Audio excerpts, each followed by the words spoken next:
welcome to the Acupuncture Outsider podcast. My name is Richard Hazel, and in the time it takes for you to commute to or from work, I hope to have shared something of interest about orthopedic acupuncture using motor points, trigger points, myofascial slings, neurofunctional acupuncture, segmental treatments, anything that crosses my mind that seems to be of interest. I hope you'll enjoy it.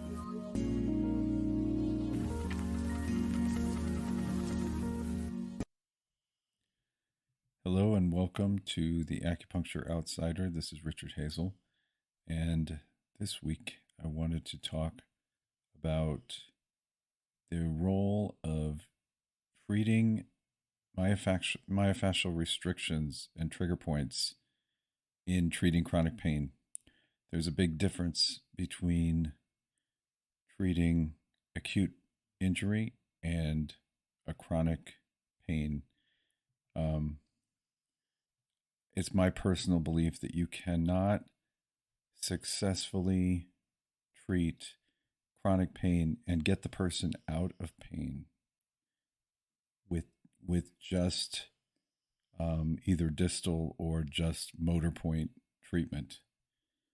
And I don't know if people will think that's controversial, but it's my experience that there's a reason that they're still in pain after all of the modalities that they will have tried before acupuncture. Almost certainly they've had imaging, MRIs, CT scans, X-rays, electromyography.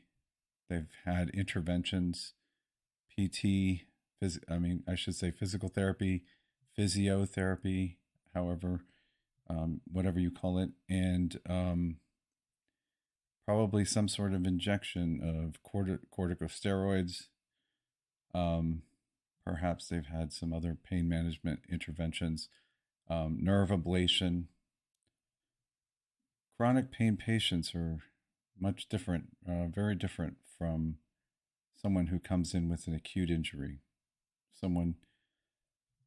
And I would classify acute injury as something within the past 6 or 8 months, maybe.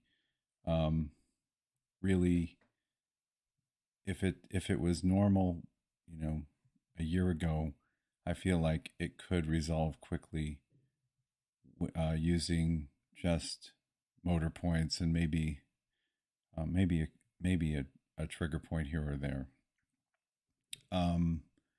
But if you get somebody like the patients that I see regularly, they've been in pain for years and with no help from anybody. Those are tougher cases, and I'm going to say that unless you know how to dry needle trigger points, you're probably only providing palliative pain reduction. And while that might actually make you a lot of money if they are coming back every week for 20, 30 visits, it's not the best we can do as acupuncturists. We really can and should be able to help a lot of people who have chronic pain be out of pain and back to doing the things in their life that they miss doing. And really, for some people, pain is so constant that it keeps them really from enjoying their life, and it affects their spouses and their other family members because they're not always able to even participate in normal events, going out even to a restaurant. So, what I'm thinking about some patients that I saw this week. One of them had a really chronic golfer's elbow issue that really has been going on for a couple years, and I did the usual motor point treatment, treating a lot of the flexors, and I did treat some of the antagonist extensor muscles as well. And he had a huge pain reduction, but still had searing pain on the medial epicondyle when he pushed on it. So that always tells me something didn't release. I believe I treated the correct muscles, but something is still stuck short. If you have that pain on the bone, something's pulling. So I had to dig in kind of hard with my fingers into what was the flexor digitorum superficialis, and I found a really tight, ropey, long band of muscle, and it was sore or painful on pressure. And I decided to see if I could loosen it up first, put a couple needles into it, and just put some electric stim on it for a couple minutes. And that loosened it up significantly. And then once I got a good twitch out of it, like a little bit of a pistoning of the needle, a dry needling technique, not only did his searing pain on the medial epicondyle get better, but he got strength in the fourth and fifth fingers that he didn't have before. And it was pretty noticeable. I mean, he was actually more shocked at how strong his fingers had gotten after the release of that muscle than just the pain reduction at the medial epicondyle. If I had not been able to release that tight band of muscle, how many times do I have to treat him? Would I have to treat him with just motor points and electric stimulation for that to go away? My feeling is it wouldn't have gone away.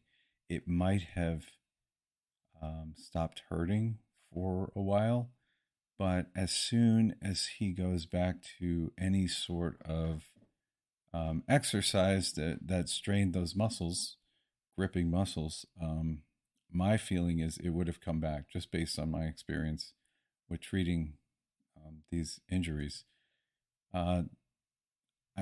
It's not uncommon for me to see somebody who's had SI joint pain or sciatica, hip pain, pelvic pain for years.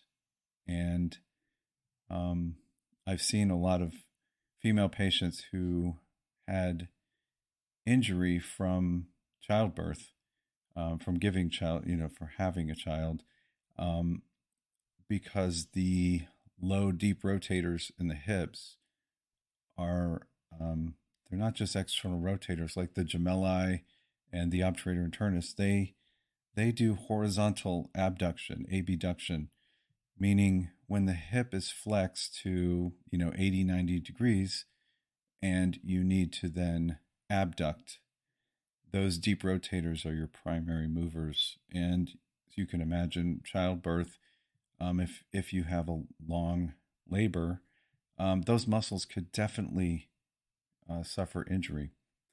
And I had a patient who was living with sacral SI joint pain. She really wanted to get back into being fit again. She was working with a personal trainer, but this was really holding back her workouts because anytime she worked out, she would spend several days in pain, in the gluteal area, the SI joint, the sacrum, and she had some sciatica as well that would flare up here and there. My treatment of her started with motor points of the glutes and the piriformis and those deep rotators. I think the first time I think because she had some sciatica, I treated the leg as well, biceps femoris and peroneus longus, probably some other muscles. I may have even treated her low back muscles if they were tight.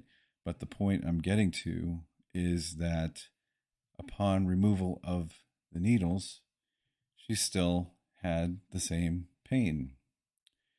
So I took my Hypervolt, my percussion massager gun, And I used that to determine where she still had acute pain upon pressure. Um, I like to use the massage gun. I just think if it's a new patient, they're going to feel more comfortable if I'm not digging around with my thumbs and my fingers in their gluteal areas. So I like to use the massage gun, but you can use your hands. I found the trigger points that were still causing her pain, and I used a pistoning of a 75 millimeter needle, 30 gauge, on those trigger points. They were in the superior gemellus, obturator internus, and piriformis, and she had significant pain reduction, and she got mobility back that she had not had in years. Right there on the table. I mean, when I asked her to sit up for me to see how she would feel, she was able to come up onto her hands and knees, and she said, I couldn't have done that movement before. It was way too painful. So we restore her mobility, and that's really Vladimir Yanda's approach. He said he wasn't really trying to treat the pain; he was restoring your joint range of motion. If he could restore your normal amount of range of motion for whatever joint he was focused on, then the pain would subside. Restoring function is the goal. And that's really how I look at treating chronic pain. I'm not I Yes, I want to get you out of pain, but the way I'm going to do that is to restore your mobility, restore your range of motion. Um, I had uh, another patient with groin pain recently, and it was, the motor points were somewhat helpful, but the pain was still there. Um, I found a very tight band of muscle in the adductor magnus and used a needle, 30 gauge needle, a little bit of pistoning into that tight band of muscle, got a nice big jump, and then the pain was gone. Um, these injuries, these are the things that confound the medical professionals who don't really put their hands on people's muscles. They're so focused on images and blood tests. They don't really put their hands on their patients. So they don't know that these restrictions exist, and they may not even agree that they are the cause of the problem, because so often a person already does have some sort of disc degeneration or joint degeneration, or partial tears in tendons um, around that joint that's giving them pain. So they get written off as, that's just what you have to deal with, and take your turmeric and do your PT, and beyond that, they're done with you.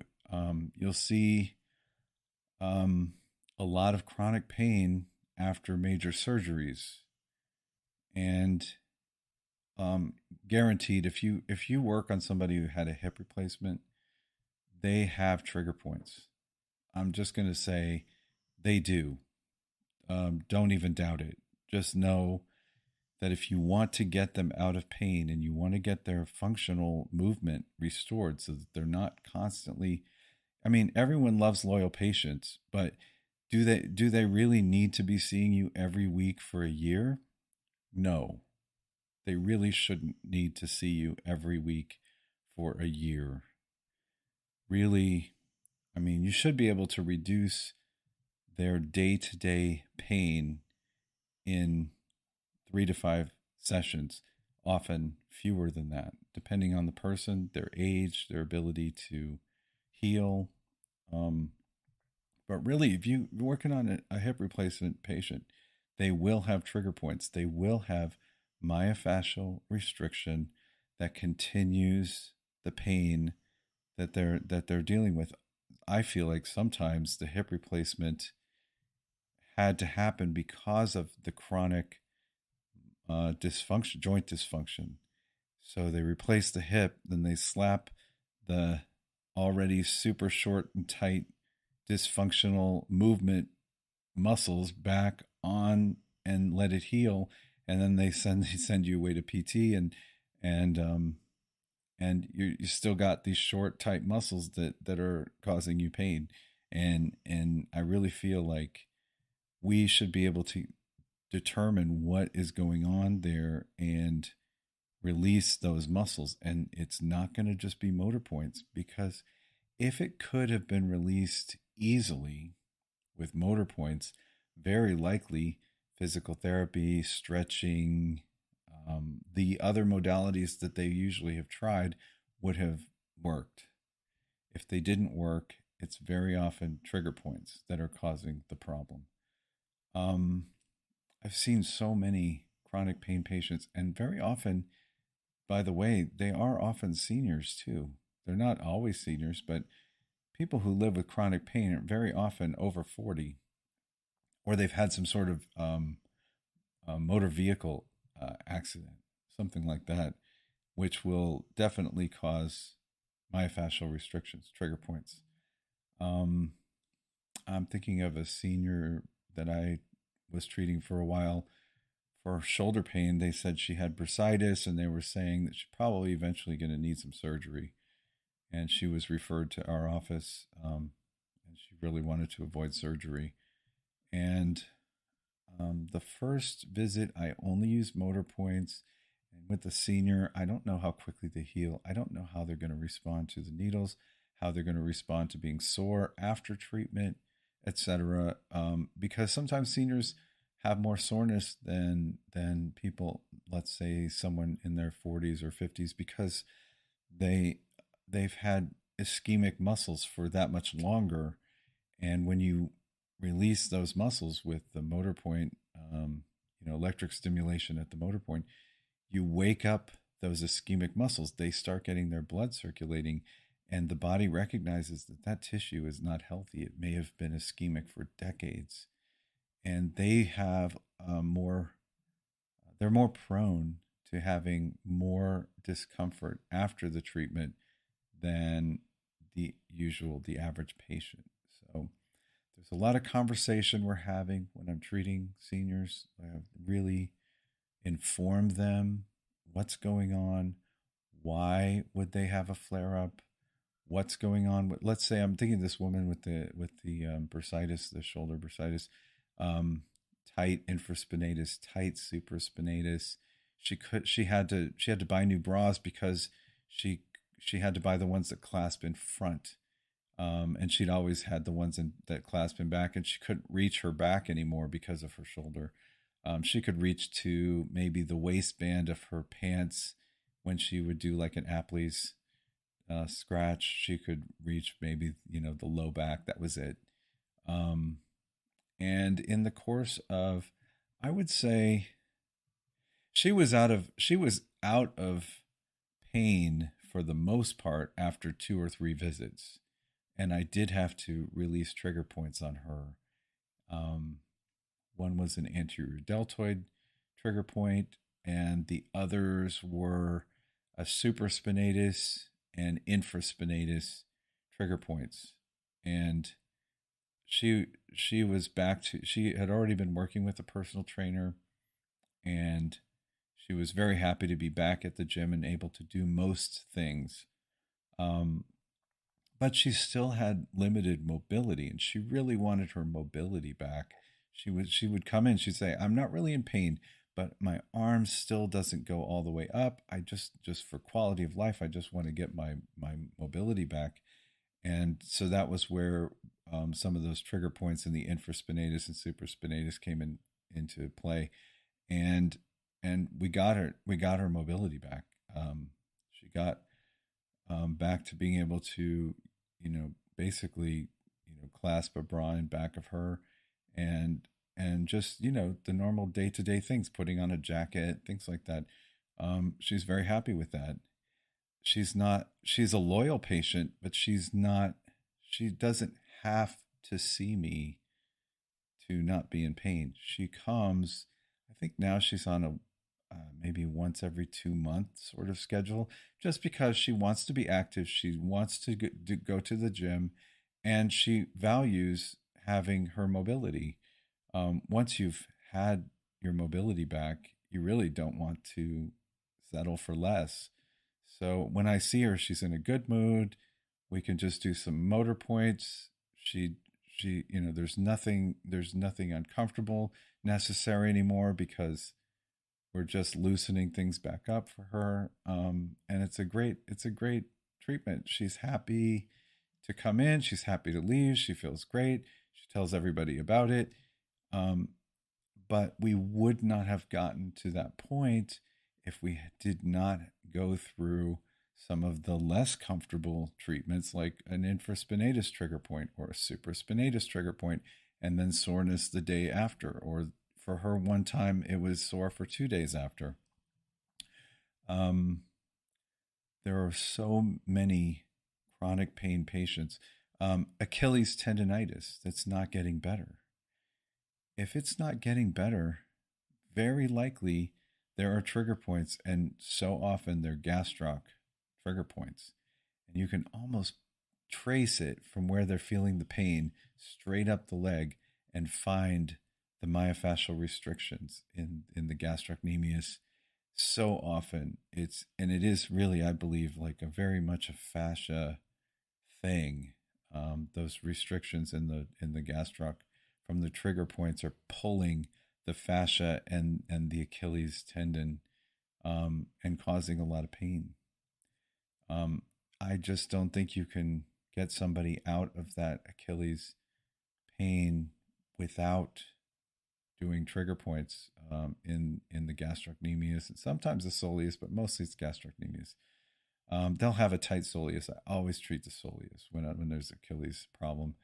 And of course, think about the whole posterior chain, hamstrings, glute mats. That's a different podcast. But without being able to do trigger points in the gastrocs, I don't think you can get that person out of pain that they've had for months, or years. Um, I'm thinking of another patient. She, for 2 years, has been unable to wear flat shoes. She can't walk around the house barefoot without a lot of medial foot pain. And it really came down to her tibialis posterior primarily, with some major trigger points in the actual medial foot area. The adductor hallucis was one of them. Um, that's something that was going on for 2 years, 2 plus years. Um, and the motor points gave her some relief. But when she came back and she told me all the pain came right back, then that's a flag for me. That means something didn't release and stay released. So, I know there are many people would say, "Oh, it's the spine," but if you put your hands on your patients and you palpate and you find the exquisitely tender trigger points that are causing the pain, you're very likely on the right track. Um, and the reason I wouldn't have suggested or suspected spine for her is it's one sided. If she had pain on both sides, I'm going to say, okay, let's make sure we check the spine. But one sided, and she remembers hurting it. She was on vacation. I think she either slipped off the step in the swimming pool or she somehow jumped down, but she hit the inner part of her foot in the swimming pool and was never the same after that. And that's a classic trigger point formation. You get a traumatic impact on a muscle. There's a lot of inflammation, a lot of pain, and those pain chemicals just gum up the muscles in there and they just get stuck short and tight.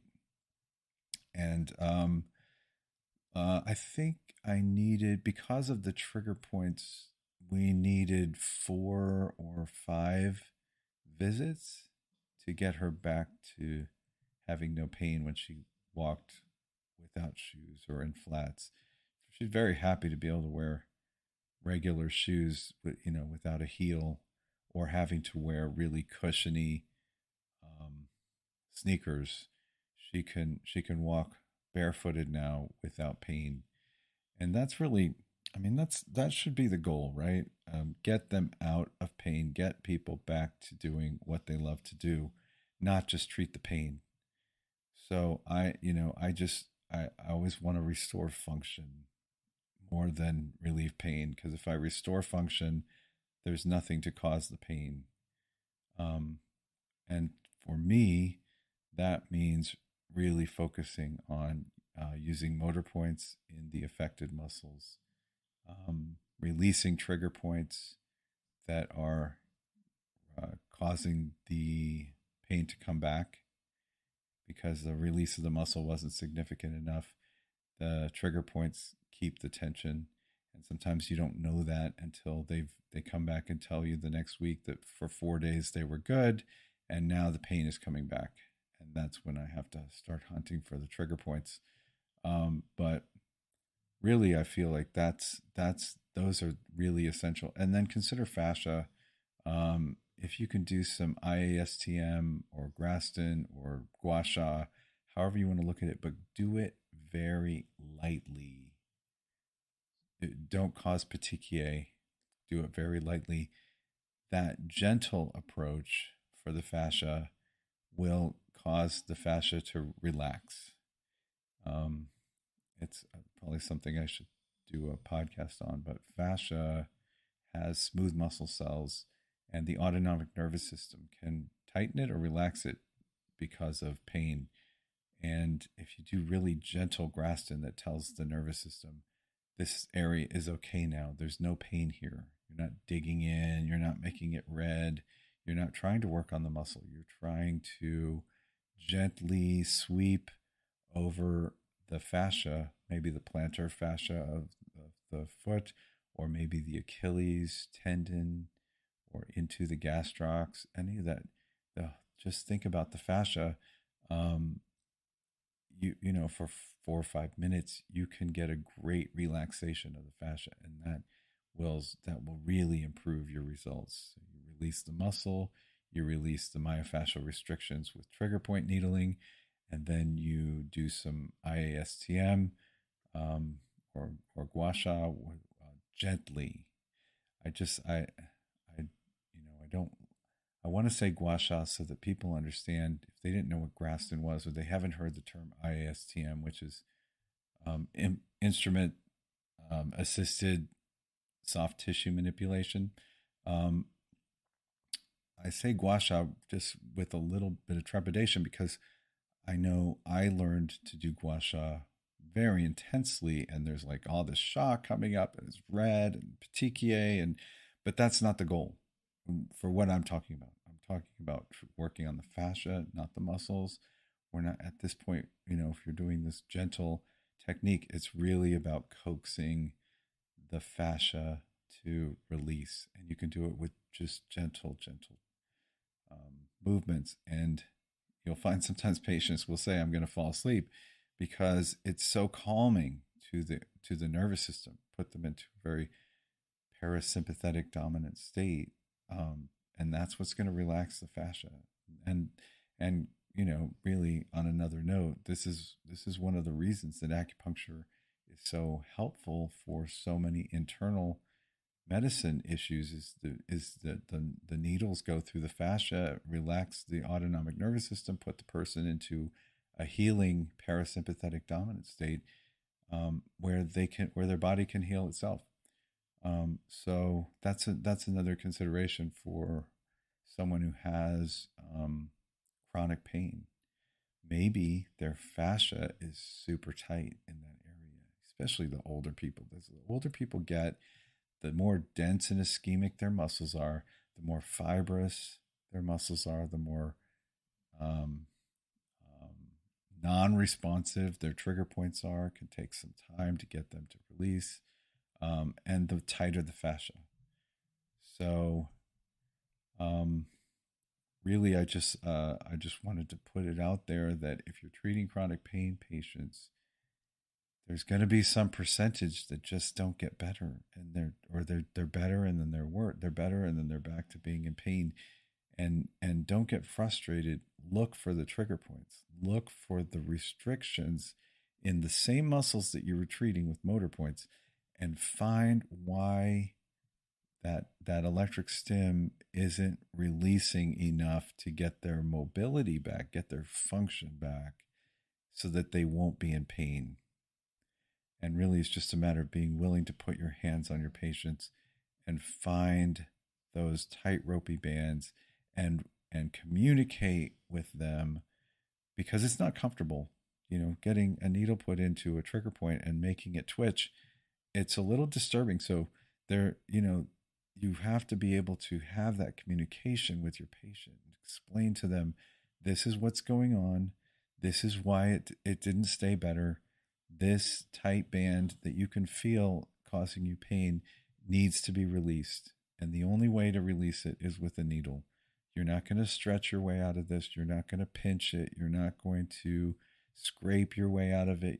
No amount of workout warm ups before your workout is going to help you with this. This has to be released. And let's try to get at least one good twitch out of it. And you walk them through it, and you get a twitch. You ask for feedback. Are you okay? How does that feel? And just say, can I get one more twitch? I'm always asking permission for everything. I don't tell somebody, this is what I'm going to do. I say, this is what we need to do. I really think we need to get it, get this released. What do you think? Can we do that today? Very often they're going to say yes. They're tired of being in pain. People who live with pain, by the way, can tolerate a lot more than you think they can in a treatment. Okay, someone who lives with pain, someone who's living with 5, 6, 7 on the VAS scale, I promise you, you can look at them and think that they're frail. You can think, oh, there's no way this 65-year-old, petite woman can handle. And I promise you, sometimes those are the patients that are the easiest to treat, because they'll just tell you, I've had children, this is nothing, or I've had 5 epidurals. Do you think this is nothing compared to what I've gone through? Or I've had nerve ablation, or I've had surgery. Just communicate with the patient. Tell them this is a little uncomfortable, and you're going to be sore afterwards, but this is my feeling, is that this is what we need to do to get you past this pain. And it's super, super rare that somebody doesn't want to do it, and that they won't, and they're always glad that you did do it, because that's where they start to move forward and gain confidence that you know what you're talking about, and they have your trust. I mean, you have their trust, and they will come back for more treatment so that they can actually get the result that they wanted in the beginning. It's really about patient communication, reading them, reading their face, and understanding, and being willing to go slow and just say, if we can only get one twitch today, that's fine. Next time I see you, we'll get more. That works for people too. But you'll come across some people who can handle a lot of discomfort or multiple trigger point releases, and you cannot judge that by looking at them. Some of the toughest looking guys will be very sensitive, and some of the more petite, older women will be completely like unbreakable. You cannot guess, and you just have to kind of communicate what you expect them to feel, get their feedback every step of the way, get their permission, and you start having amazing results for chronic pain patients, because you're going to start actually getting into the stuff that nothing else fixed. Because let's face it, drugs do not correct dysfunctional movement patterns. Okay, I mean, it's completely the wrong approach. Putting somebody on gabapentin and muscle relaxers, and I'm trying to think all the things that people get put on. it's not going to release trigger points. It's not going to release myofascial restrictions. So, when you get confident and you can find the trigger points and you can communicate and you can get a good release on those trigger points, your results for chronic pain patients are going to go through the roof. It's, I just don't, I'm shocked when people feel like 80%, only 80% of people can respond to acupuncture or, get good results. We should be able to get much higher than that success for most people. And I really feel like the ones that I can't help are the ones that actually need surgery. Their stenosis is too great that they just can't get the result to hold. Most other people, you can help them.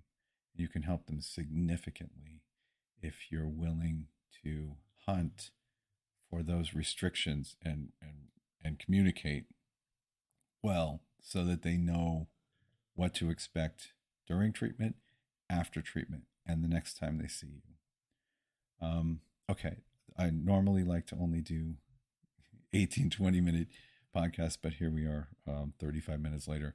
But it's important. It's an important topic, and I'll probably come back to it at another time from another angle. But I really just wanted to say that chronic pain patients are different. They have different needs, and we have to be able to communicate for their expectations of what they will feel and how many treatments it may take for them. And really, you can be pretty confident in saying, give this at least 3 to 5 visits before we decide. You may decide you want to say 5 to 7, but I really don't think anybody should be a lifetime patient every week, 20, 30, 40 visits. That's we can do better. So that's it for this week. I hope you have a great week, and I will talk to you soon.